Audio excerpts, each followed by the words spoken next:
So today's panel is a CEO panel on the American Dream. And as I began to sort of think about putting this together, the first person I reached out to was a good friend, former board chair here, current board member Jack Guynn. And Jack's an important member of the Atlanta community, but more importantly than that, an important member of the Oglethorpe community. So we're thrilled to do this. And Jack, we had a little negotiation that went on around, exactly how to frame this subject, because, I'm a member of the Republican Party. Jack's a flaming liberal. You like Hillary? I had, the questions he was going to ask these guys were, I thought, outrageous. I had to tone him down a little bit, so we'll see how well he does. But we've got not only a great moderator, but a great panel, and all of these gentlemen have some connection to Oglethorpe various. We've got a couple of them that got kids here right now. Robert manages our endowment. So depending on how well he does today, we'll see. And it was a good day. It was. I have to check my phone, see how good it was.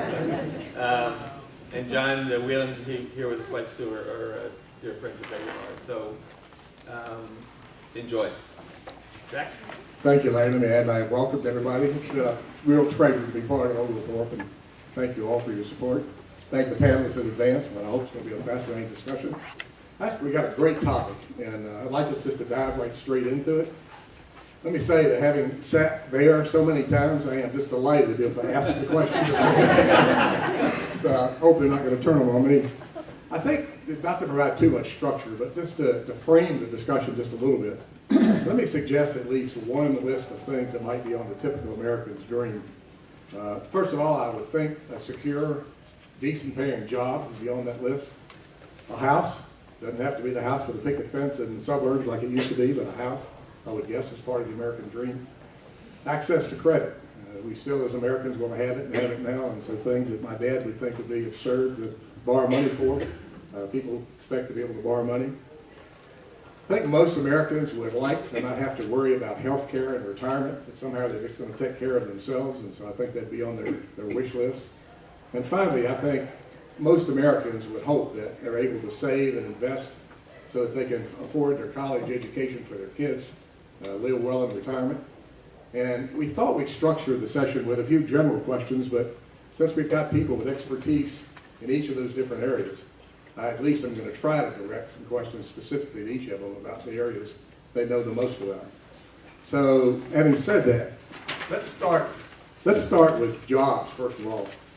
I think all of us that have been through economic cycles have got to be terribly disappointed that the darn U.S. economy simply is not creating jobs the way it used to. 5 years into an economic recovery, we ought to be creating 250,000, 300,000 jobs a month. We're creating half that. The unemployment rate has gone down, but most people would say that much of that has been because people have dropped out of the workforce. And so we've got some really serious problems, it seems to me, with job creation. So I hope these guys have some thoughts about what in the world is wrong with the job creating machine in the U.S. Has it lost its mojo? Is it still just a cyclical problem where business people are still afraid to hire because it's been such a tough period, or something more fundamental going on? So I don't know which of you, and hopefully all of you might want to take a stab at this question of what's wrong with the American job machine, and what in the world is it going to take to get people back to work so that they have some money to buy the kinds of things that you all buy, you all sell, and other people sell, and get this economy going again. Who's got some thoughts on what's happened to our job machine? I'd say I don't think we can look at it from the job machine standpoint. I think we need to look at it from, are we preparing people for the jobs that are available? And it fascinates me that, and this is a great topic, in an educational institution, wonderful place like Oglethorpe, that the high-tech industry is lobbying for more visas to bring people into this country so that they may prosper. Well, how about training the people in this country so that they may fill those jobs so that we all may prosper? Great comment. Others have You know, comments? Jack, one thing I'll add, unemployment right now is around 7%, far lower from what you indicated than we would expect in a typical recovery. And when we consider the number of people that are underemployed or have stopped looking for work, that number's likely double, around 14%. In Europe, unemployment's running around 12%. I think there's some structural problems at work that no amount of Fed stimulus is going to ameliorate, and it's really because the lifeblood of the American economy is small business. And in order for small business to operate and create jobs, CEOs have to know what the rule of law is. And when we pass a payroll tax cut that's going to expire in a month or a year, and we do all these temporary measures, it's very difficult for people who are running companies to understand what the future looks like. I'd add, in addition to the immigration reform, which is needed, the job skill mismatch, which is needed, regulatory uncertainty, which is no doubt a cause of stagnation in the hiring, the scars were deep from that recession. And it has caused all of us to pause because of the uncertainty, because of the lack of confidence before you're willing to get back in the game of hiring. Secondly, in that recession, the companies that thrived in that recession are a different company today than they were pre-recession. And their leveraging of technology and rethinking of productivity, redefining what is fat versus muscle, so dramatically different today than it was. And I look at our business as an example of that. Our revenue is probably up around 40% from pre-recession through today. Yet our employment's about the same. We have found a different way to run a different model. So, and I think that's more permanent than cyclical. I'm really tempted to launch off into a 2 to 3 hour thing. So look, no, I'll encourage you. Look at YouTube or Google it up. I do this stuff all the time. I'll guest host Squawk Box here in a couple of weeks. I talk about this a lot. I'm afraid that those people out there, whoever they are in the business of defining this new normal and dumbing down American aspirations. And I think Americans deserve better. And I think with all the malaise that we see around the world, our own economy challenged, unacceptably high unemployment, slow economic growth, the freeze in Washington that frustrates us all. When I run Southern Company, we serve about 4.5 million people in the Southeast. And 48% of the customers we serve make less than $40,000 a year. These families that we are privileged to serve make tough kitchen table economic decisions every day. And when I think about these families, I have to ask the question in Washington, where I think I can vote in the local elections these days, and in my own company, why can't we? And it's incumbent upon all of us as leaders of whatever enterprise we represent to provide a third way, if you will. We can't rely on Washington. We must exercise our citizenship in getting this done. Now, here again, I'll shut up and we'll take this wherever we want to. We've got to restore America's financial integrity. We've got to do something about the debt. We don't want to guarantee people things. What we want to do in America is guarantee people opportunity. We want to restore American initiative and give people something to strive for. And then being parochial, I think the energy complex in America is giving us a position where we can create for this nation an unassailable advantage that we haven't seen in anybody's lifetime here. And it will cause us to cause GDP to grow 2 to 4%. By 2020, add 2 million jobs. By 2030, perhaps 5 million jobs. And these are other people's estimates. By harnessing the benefits of the wonderful resources this nation has to bring to bear. Oil, natural gas, coal, electricity. We can do it. This is a future that we can do. And I think Americans are striving. They are thirsting for a way to play offense in otherwise this challenged environment. And I think we can get some momentum in Washington there. But we'll see. Some great comments, just what I expected. Now let me ask the question the way my Democratic friend Larry Shaw would. Larry wanted me to point out that 25% of the kids in this country are living in homes that are in poverty, that during this recession and recovery, the wealth gap has widened. There's this great concern about even social unrest because of the widening earnings gap. What do we do about the bottom end of the worker group that's faring so poorly in this recovery period we're going through? Did I get that right, Larry? That's a great question. Thank you. Easy answer, too. Any thoughts at all? And I know that we, obviously we talk about education, and we just talked about that in the last session, but any thoughts about that general concern that seems to have gotten so much press recently about the bottom end of our skilled labor struggling harder than ever during this recovery? But, I think the struggle is even going to get worse because I came into the airport the other night and after receiving your coaching in the mail, I thought about how many people no longer took money at the airport. And when did they convert from cashiers to, automated put in your credit card? So now they have, 12 booths and one person instead of 8 people or something like that. I mean, thanks to technology, and it's wonderful, but the low-end jobs are deteriorating. And so it's even more important for us to equip people for jobs. And, manufacturing is coming back, and oil is going to, natural gas costs is going to redeal the deck. And are we going to be ready for it, or are we not going to be ready for it? I think that goes to the structural change that was you, Rick, that was talking about, and I think that's what John's saying. Some of this is a structural kind of a change in the jobs that are out there. Yeah. The only thing I'd add maybe John's thought there is I always think context is important, and there's no doubt there's a wealth divide in this country that is pronounced, but if you look over our history of our country, there has always been a wealth divide, and that wealth divide has ebbed and flowed over the years.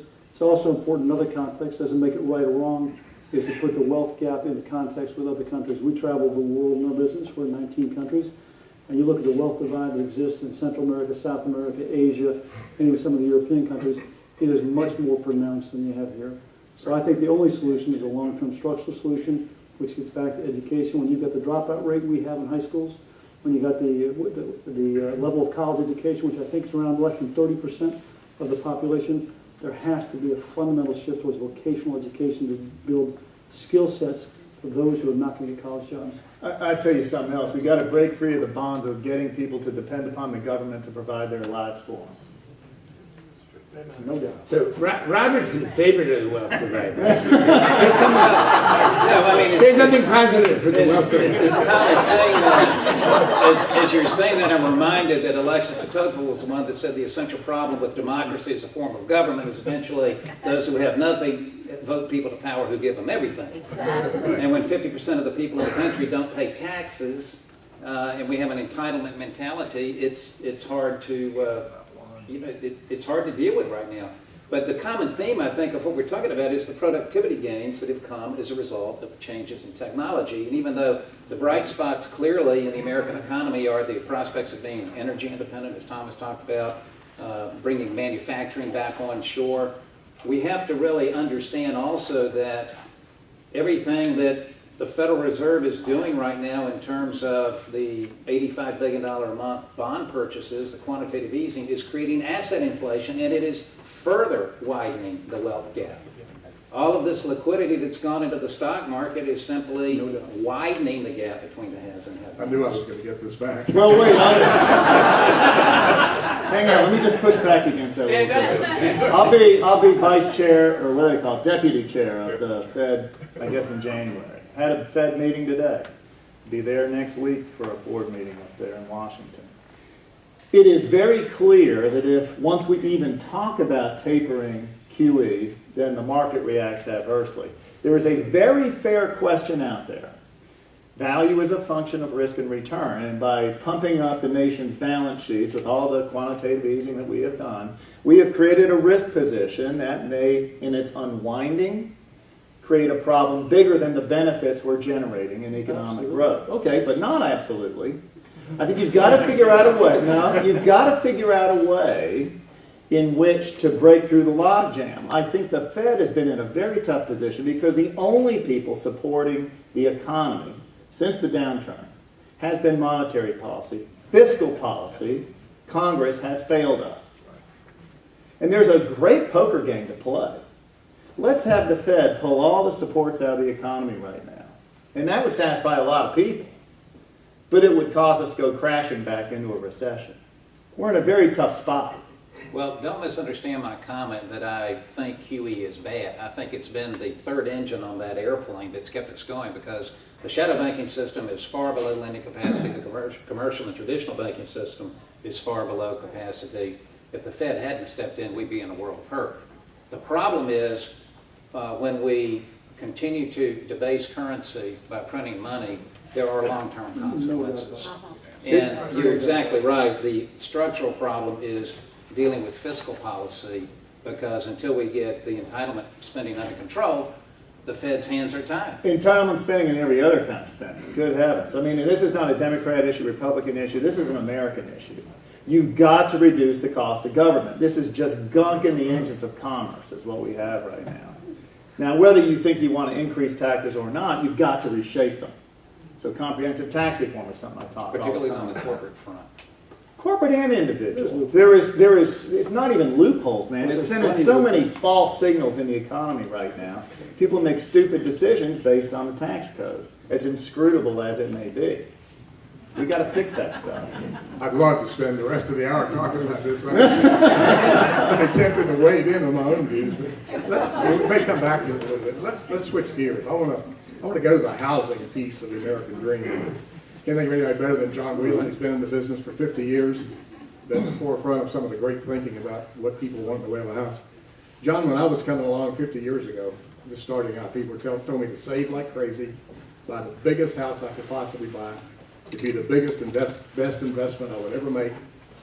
And now we've gone through a period where my sense is that the confidence that especially young people have in a house as an investment has been shaken pretty badly. You may tell us that that's been the case every housing cycle we've been through. But what do we make of the period we've just been through and what it's done to the psychology of people that are making a housing decision? And young people seem, at least the people I talk to, are more willing to rent than to buy. And our people, even older people at different points in their life, have a different sense about what they want in a house after the experience we've just been through. What do you see as you take all this in and try to process it? Well, let's see, we got till 7 o'clock, right? But, you know, I think what is interesting now is, generally speaking, we as a society do not understand the immensity of what we've really come through and how attitudes have been reshaped.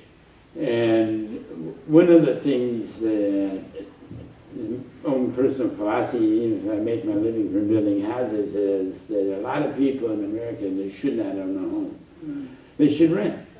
And my threshold is what I call two big things simultaneously. So if you cannot financially handle two big things at the same time, you should not own a home. In other words, if your kid gets sick and the transmission goes out, that's two big things. And if you can't handle them simultaneously, you're not going to make your next house payment. And in Georgia, it does not take very long to throw you out of your house because of the way our legal system works.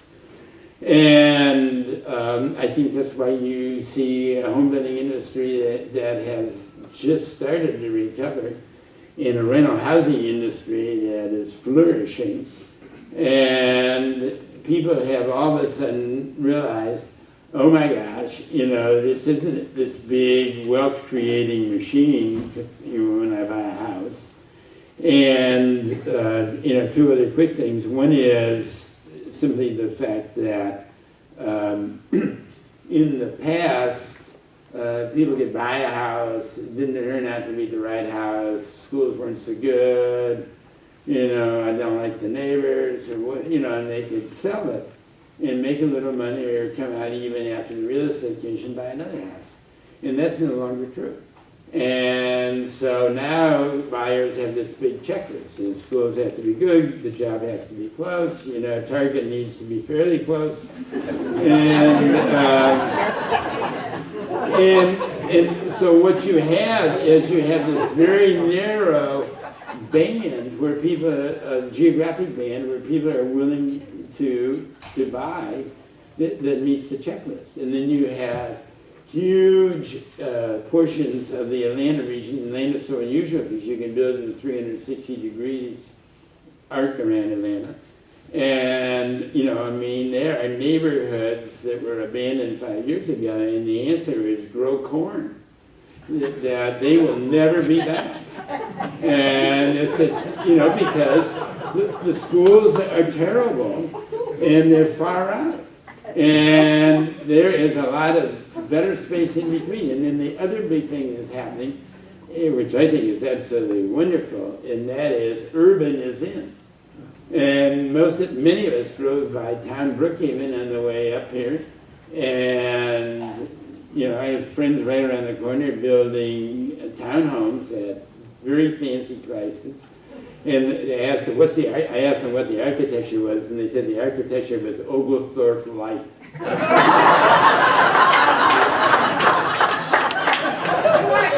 I said, what is Oglethorpe light? And they said, well, that's really interesting because nobody knows. But it's in the zoning, and we're doing it. And people want walkable. You know, they want their amenities close. You know, they don't want to spend their life on 400. And the housing world, and they don't want to spend their life in the backyard mowing. And there was a great story in the New York Times recently about this couple that moved back from Europe and was used to dancing and everything like that. But in some suburb in Boston, absolutely hated it because everything where they had to go was by car. They sold their house, they took a loss and moved to Cambridge. And they love it. And now they're living in a townhome, everybody's right around the corner, Whole Foods is right over here. Yeah, it's great.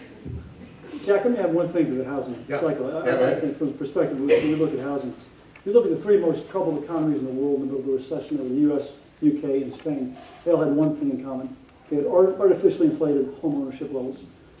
In our country, our home ownership levels had spiked to the levels we've never seen before, dating back to regulation, Community Redevelopment Act, pushing down the spectrum and recommending you should own a home when you should not own a home. Our home ownership levels got up to 67%, which is crazy when you think about it. So it's not just a societal thing that the youth say, we don't want to own, we're going to rent. It is a shift back to the norm, a long-term norm, which is probably a home ownership rate in the upper 50%. And you know, this whole thing about housing, I think that's one element kind of Maslow's hierarchy, right? I mean, what American families want is a better house. Better place to live. Not better place to live. Better place to live. They want to educate their kids better. They want to eat better. They want to have better medical care. They want to have a better life. And what's going to do that? My good friend James Carville. It's all about the economy, stupid. What we've got to do is create an environment where government becomes the enabler, not adding more burdensome regulations, patchwork quilt of laws that don't particularly work well together. And again, stymie what we should be for. Create a better economy, create jobs, grow personal incomes, make American lives better. Great comments. Robert, I'm going to let you off the hook because I want to go back to Rick and pick up where you left off there. I think when the history of this Great Recession gets written, it's going to be the overspending, mostly by the consumer, but also by the government. And within that, spending on housing was certainly a big piece of it.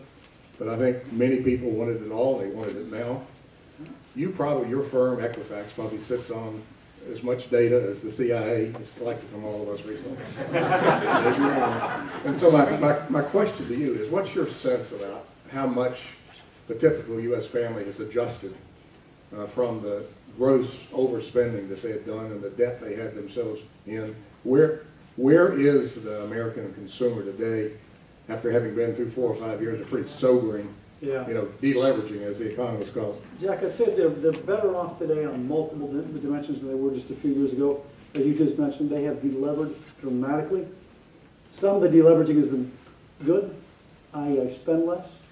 Some of the deleveraging has been induced, which is I've written off or foreclosed on my home, therefore I have less debt today than I had before.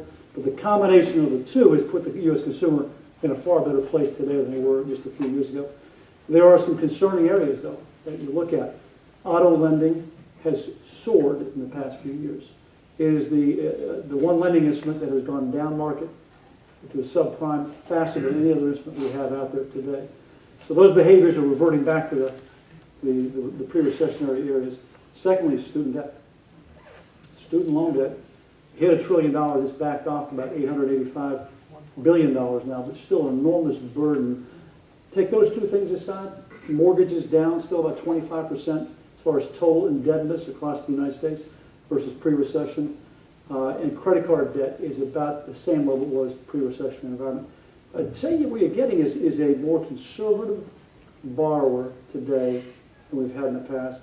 And you definitely, because of regulatory uncertainty and regulatory demands, a much more cautious lender. So banks are starting to get back into subprime in some cases, smaller lines, more down payment, better underwriting standards. So the banks are healthier today than they've ever been. That coupled with a better consumer, I think there's a solid foundation from which to grow from there. Hey, Rick, in the Fed meeting today, they talked about that. I think the aggregate amount of student debt exceeds the amount of aggregate credit card debt. It does. It's the I found largest that single funny. instrument, $885 billion. Both credit card And and auto, auto loan. both. $885 billion as of August astounding. 31st. That I read was 1.2. It was, it's come down from 1.2 trillion to 885 billion as of August 31st. So Rick, the bottom line is you're saying the consumer is at a point where they aren't completely hog-tied by the debt that they're sitting on today? Yeah, they have deleveraged dramatically. Not just a U.S. phenomenon, it's a global phenomenon now. Yes. And I gather other industrialized economies, there's even a bigger problem with deleveraging that hasn't taken place yet. No, most places, if you think of the three economies that were troubled the most, UK, US, and Spain, the number one asset that caused the problem was homes. Those are foreclosed. They've written those values down. So it's a very similar phenomenon in all three countries. I think consumer debt certainly has come down, but in a deleveraging cycle, there are three ways to deal with debt. You either monetize the debt, which we've talked about, Yeah. you either have it foreclosed on, Yeah. or you grow your way out of it. And when you have these headwinds facing us with the municipal debt, the amount of unfunded liabilities in defined benefit plans, the government, the corporate municipal debt, it's all financed by Asian central banks for the most part. And we depend therefore on the kindness of strangers to promote this debt cycle, which I think, as we've all been talking about at the end, has got to be addressed. Yeah. Even though consumer spending drives, what is it, 68% today, maybe GDP. 70%, Yeah. GDP, the consumer still has a lot more debt than they had Sure. 30, 40 years ago. That is so true. But the other thing that's benefiting the consumer in the U.S. today is what? Two main things. Most of your wealth is in your house. Home prices have rebounded strongly. Yeah. Two is the stock market on a nominal basis now is above, and maybe even on an inflation-adjusted basis, you might know that, Robert, is above pre-recessionary levels. And they've regained trillions of dollars of wealth. It goes back to the issue we talked about earlier. It's the bifurcation of the wealth. Those at the top end have more stock, equity gains, home value gains. Those at the bottom have missed out on that run-up. You know, it's something, you have to explain something to me, too. When you were talking about the three most troubled economies, you mentioned the United States, Spain, UK. What about Southern Europe and Italy?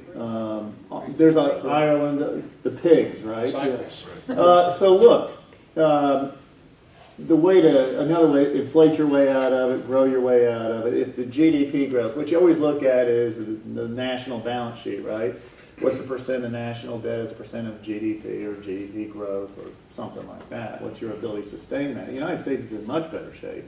When you look at some of the nations, if you take that's like a snapshot indication. If you look at a forward indication, you look at countries like Russia or Japan, which have falling demographics. In other words, the future wage earners will have less of a contribution to the forward debt. It's not just a static picture.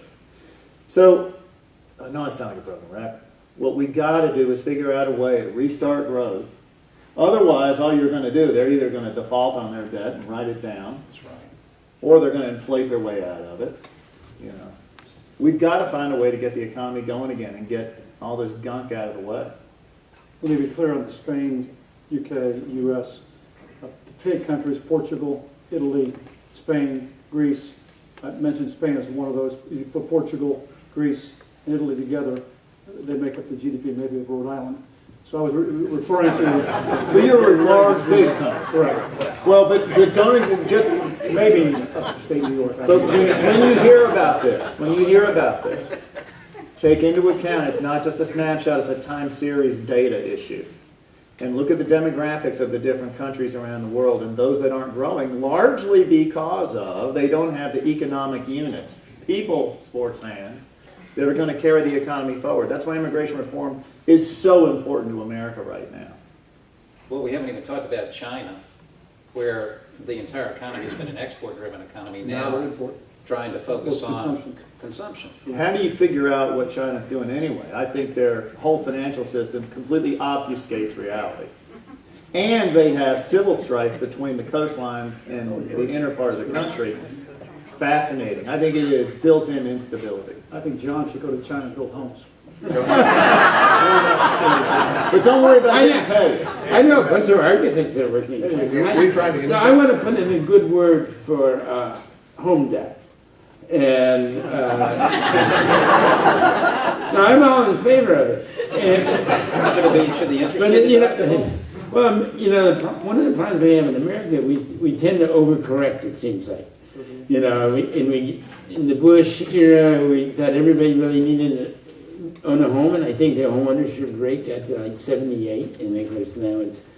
But and I wouldn't blame this on Equifax, but the people that use your data, you know, they're reading it too tightly. No. You know, I mean, just because you didn't pay the jeweler doesn't mean that you aren't going to pay for your house. John's had a long flight. He's jet I'm gonna save John or whatever. Thanks, Jack. Tom, let me come back to you on another kind of way to think about some of this. I think the traditional young person of my generation thought that one of the cornerstones of the American dream was working for a grand American company, one job for his whole life or her whole life, a company that would take a person under their wing and treat them like they were almost their kids. I think the Southern companies like Georgia Power are classic examples of that kind of employer. My sense is that that partnership between the employer, the old traditional employer like Georgia Power, and this may not be true of Georgia Power, and the young employee has changed a great deal from my generation. And I'm thinking about a couple of really basic things that employees look to their employer for. The first was the retirement benefits. You used to go to work for a place like yours or mine, and you didn't have to even sign up for anything. There was an automatic, defined benefit retirement plan that just, if you stayed there long enough and whatever, you got a nice retirement check at the end of the day. That's all changed. You're now giving employees some money if they'll take it and letting them invest it for themselves. Same on health care. I think when I went to work, you didn't even have to sign up for health care. You got it. Probably didn't pay a penny for it for yourself. Maybe you paid for your family. But today, many companies have turned health care decisions and money over to the employee to take care of. So that whole partnership where the company was paternalistic, and along with the job came those things that the company looked after for many Americans. I think the number of Americans that are now getting a traditional retirement plan is down to 20%, 25%, and falling. So talk a little bit about that changing deal, that changing partnership between those old line companies that were so typical and the employee today, and how much of that responsibility has been transferred from the company to the individual. Yeah, before you get started, in fairness and full disclosure, Jack Guynn went to Virginia Tech. After he graduated, he went to work for the Federal Reserve. He never left. He rose to the top. And they have a hell of a good retirement system. You may challenge my basis supposition. I think that part of the American dream has changed a great deal over the last several decades. Okay, shameless plug. Movie, Big Bets. It's been on the History Channel, all that. We left videos out there. It's really good. It's the 100 years of Southern Company history, told in some stories. It's not suicidal. It's really good stuff. And it was up for an Emmy. It got the Southeastern Emmys and was up for a national Emmy. It's actually worth watching. It tells this 100-year story. Is that free? Yeah, it's free. And let me give you one more thing that you may find interesting coupled with it. You've heard of Mao's Red Book. This is Southern Company's equivalent. This is Leadership Perspectives written by me. Little thing, you can read it. But it couples some very interesting points, and there's a bunch of those out there. They might want some. But you're not typical, I don't think. No, and here's the deal. Here's the deal. And you really hit, let me hit the quick data point out. It came up again at the meeting, and I was just fascinated with it.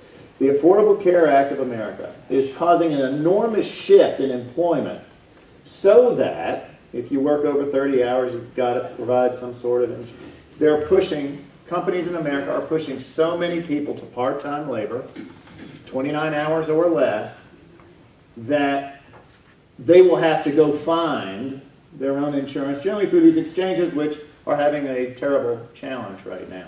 And so that's going to change the fabric of America, right? Southern Company offers defined benefit plans. It's one of the, our industry does broadly. My own experience is I've been with Southern about 33 years. I've had 15 different jobs, worked in 8 different business units. My son Brad right here has dragged him all over the Southeast. Left him when he was 6 months old and I moved to Australia. I came back, he was a year and a half. What a great story.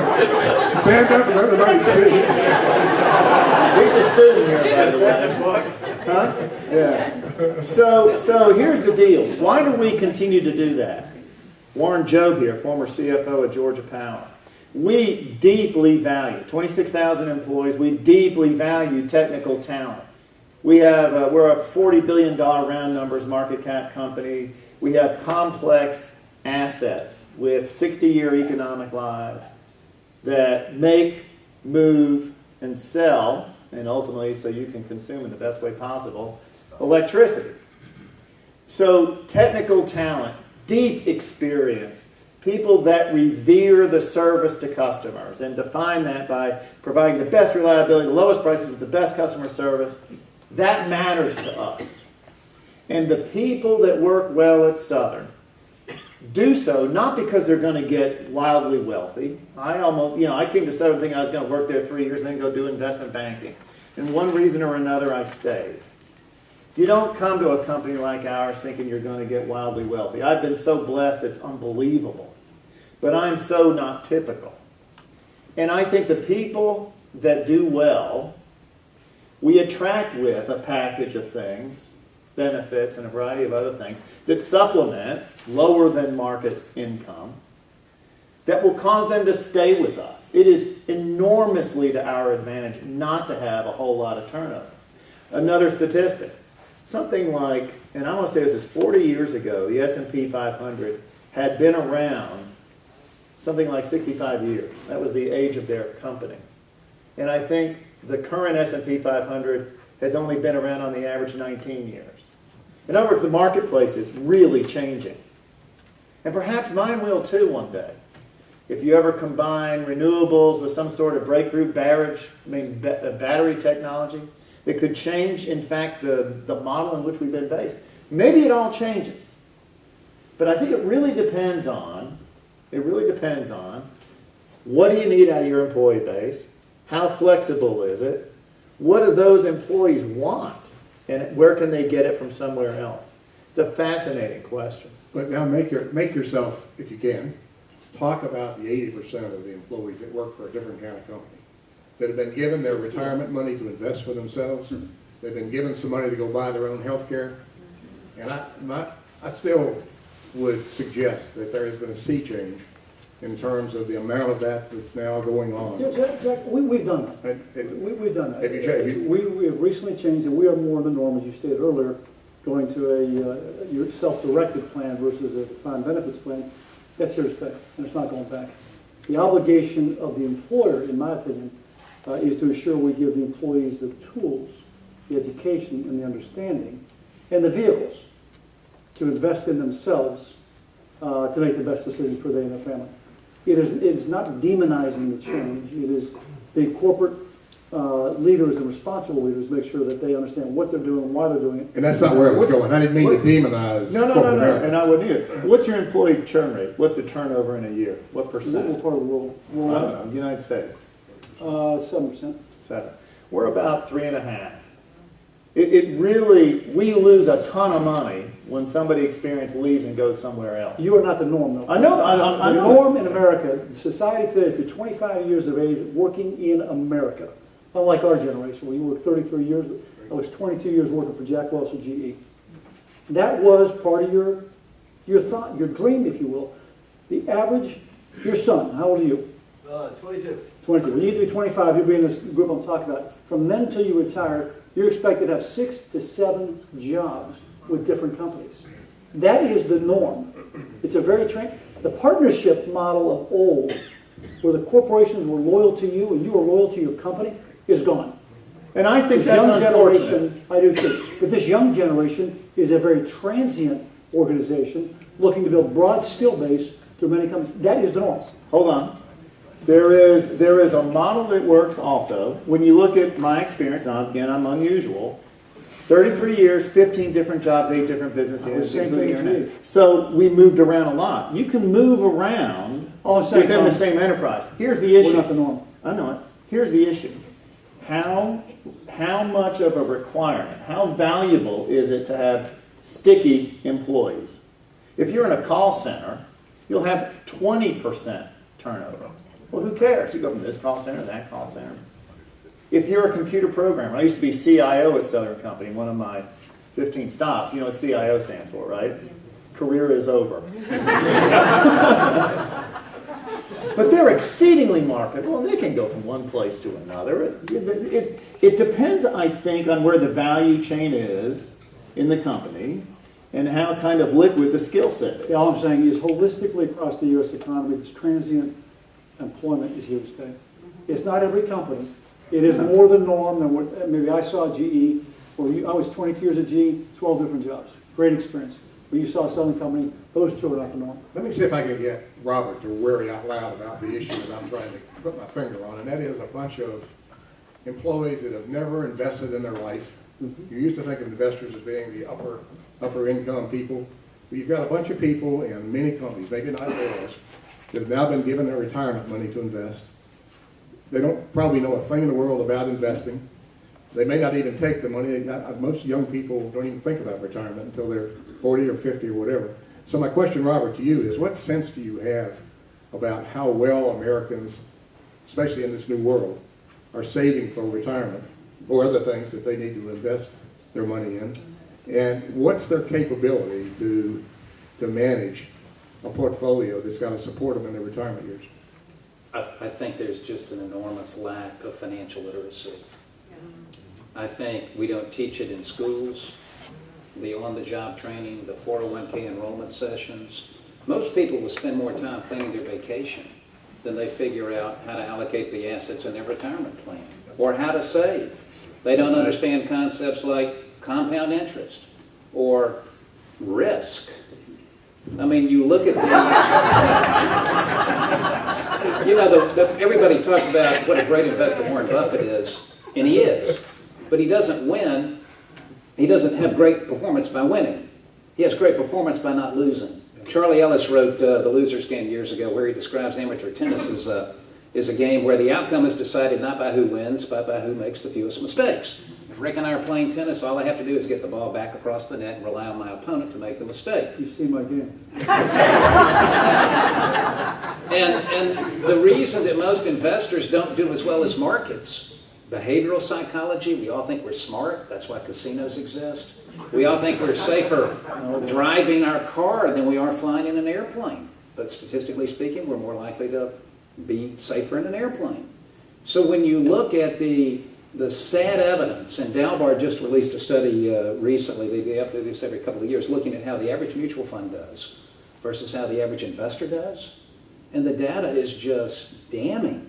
because the average mutual fund does typically several hundred basis points, several percent more than what the investors do, because investors invariably sell at euphoric peak, or excuse me, buy at euphoric peaks. Look at all the money piling into the equity markets today that are so disconnected from fundamental economics.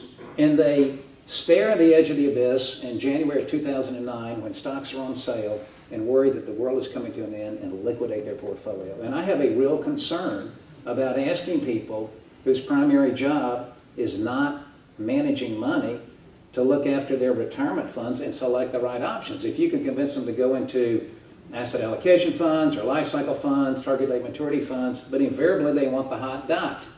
They want to buy that recency bias, what is done best most recently, and that is a recipe of failure. Robert, wouldn't you agree, though? Something you said earlier, I think, is the bigger issue, and that is people aren't saving. They're not saving at all. Well, but that's it. Whether they can pick stocks or buy ETFs or whatever, they don't have the fiscal discipline to understand that they got to provide for a quantum of, sustenance once they get out of the job market. I mean, look at the models we have, for heaven's sakes. Look at our government. It's insane. How can we ask people that otherwise are getting, there's a group of people that are addicted to handouts, for heaven's sakes. There are those in the middle that are kind of living on the edge all the time, and that's their model. These are the people that are leading the country. We can't even balance our own balance sheet of the United Rick States. may know the statistic, but pre-recession, 40% of Americans were 2 paychecks away from bankruptcy? Yeah, roughly. So when you think How about do it, you save in that environment? yeah.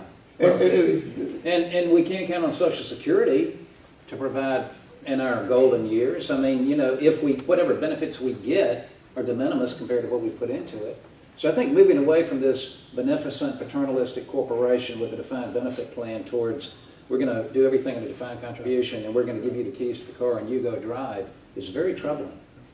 That's where I was trying to take us, but well, I just want to be sure that. But there's one happy medium. There's giving the keys and say, right, what some companies have done, and many companies have done, is you can define for them, here are 3 or 4 instruments you can invest in. Yes. And they're thoughtful, more aggressive depending on your age. And you can incentivize savings through matching and all kinds of other things. There's ways to help them build that bridge. Yeah, I think so too. I think the bigger issue is having the discipline to provide for that these days. That was a good discussion, really good discussion. I tried to ask questions that a number of you gave me to ask the panelists before we started today, so I've tried to represent you with my questions, but we've got a couple of minutes, and I know we've got at least one student question, unless you want to ask your dad a question. Oh, no. Oh, come on, please. You have a question for your dad? Oh, no, I'm just listening, taking it all in. Okay. Back there, Jack. Let me take a couple of questions from the group. I'll get you last. Can I get you last? Just Betty. Well, I just saw a really interesting film the other day called The Inequality for All. And the basic premise was with Robert Reich, who is the former Secretary of Labor. I'm sure you guys know him. But I thought it was really interesting. His point was, many points, it was a complex discussion of inequality of income and disparity of income. But the takeaway was really that you can't drive a consumer economy if 99% of your consumers are making barely enough to get by, and that's the engine that feeds everything else. And I was just wondering how you feel about that kind of equation. It's gotten more and more pronounced in the United States, and as it's gotten more pronounced, we've lost the ability for people to go out and buy and purchase and stimulate the economy. Just 2 thoughts. One, there's no doubt if you had 100% of the citizens of any economy participating rigorously in your economy is stronger. 2, I think that's utopia. And 3, it is wider now, but as I said before, if you study historical data, it ebbs and flows over time. Yeah. And one day it's a little wider, next time it's a little narrower. It comes down to the fundamentals we talked about an hour ago. How do you get the impoverished, the lower end of the spectrum, more education? Doesn't mean a college education, but they are dead when they drop out of high school. They don't stand a chance. The odds are stacked against them. So how do you keep them in high school longer? And how do you get vocation for those who don't need to or can't afford to or should not go to college, vocational skills, so they can get good jobs? And just to extend that, man, it's not redistribution of income, which is Robert Reich wants to do. It's more redistribution of opportunity.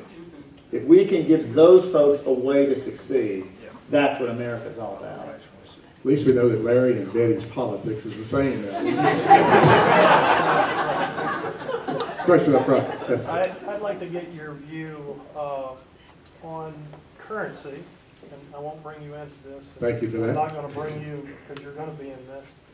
The policy of the government relative to the global default currency and what effect it's going to have on the American way of life when, not if, when the dollar falls as the global default currency. If somebody wants to answer the question, repeat the question first. You're talking about the dollar as the world's reserve currency? Correct. Yeah.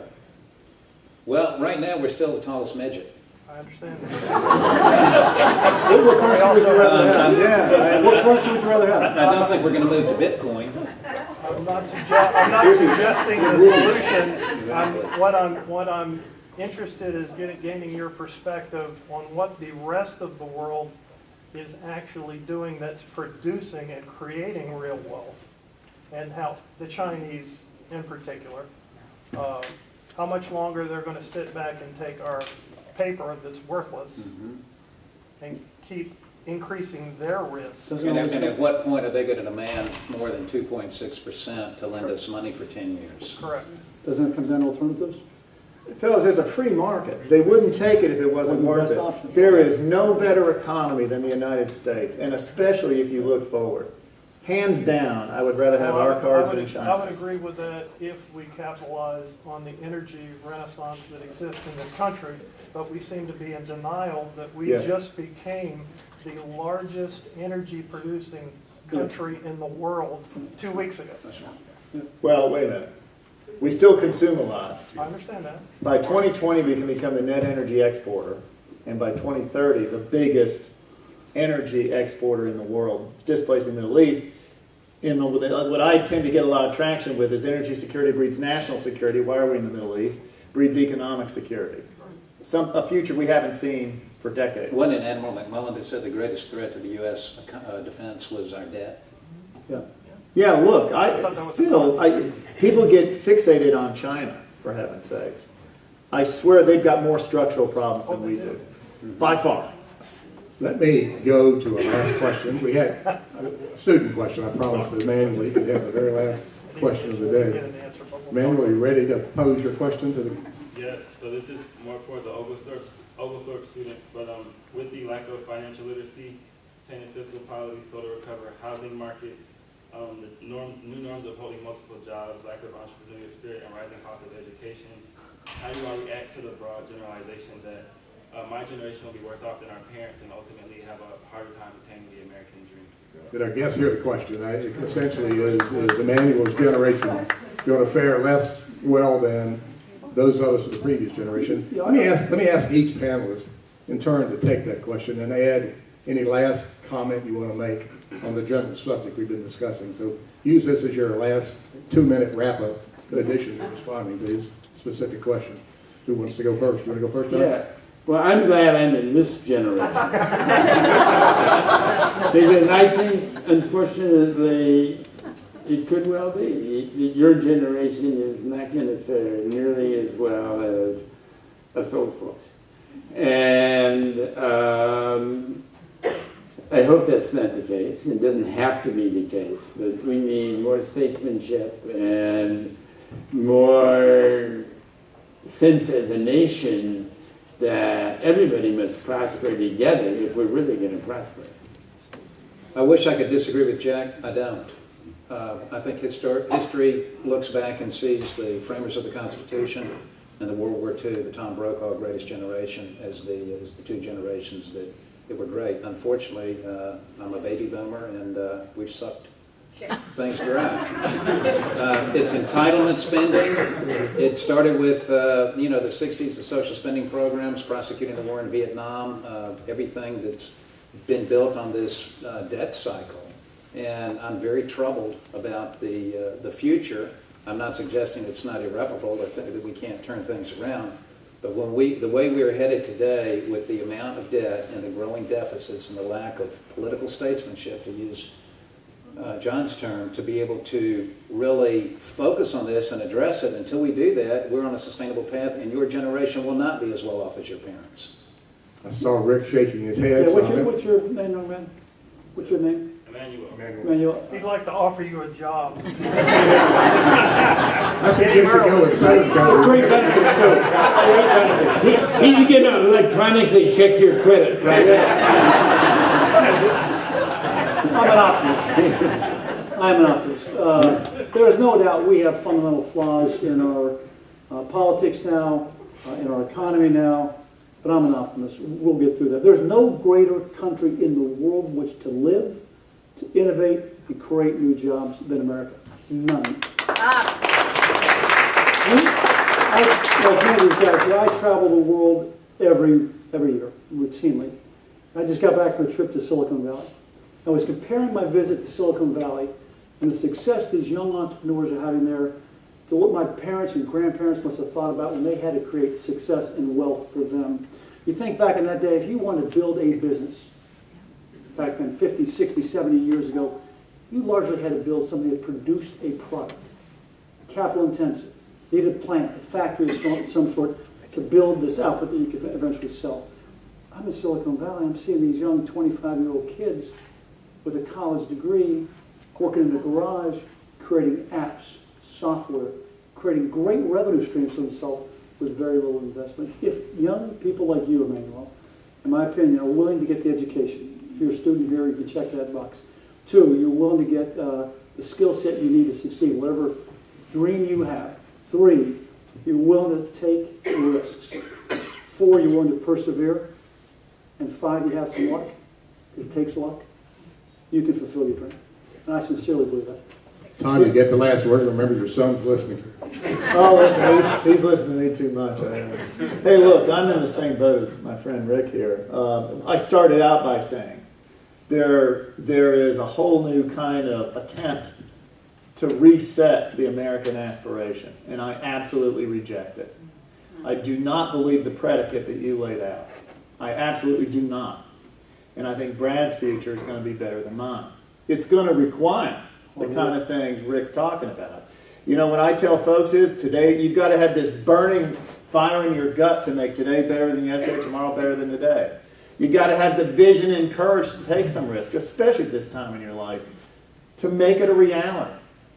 You've got to make everybody around you better. It can't be centered on yourself. Bigger than your bottom line. I think you can do it. No question. Our deadline has come. If we didn't get the things you wanted the group to talk about, it's my fault, but I think we did a great job.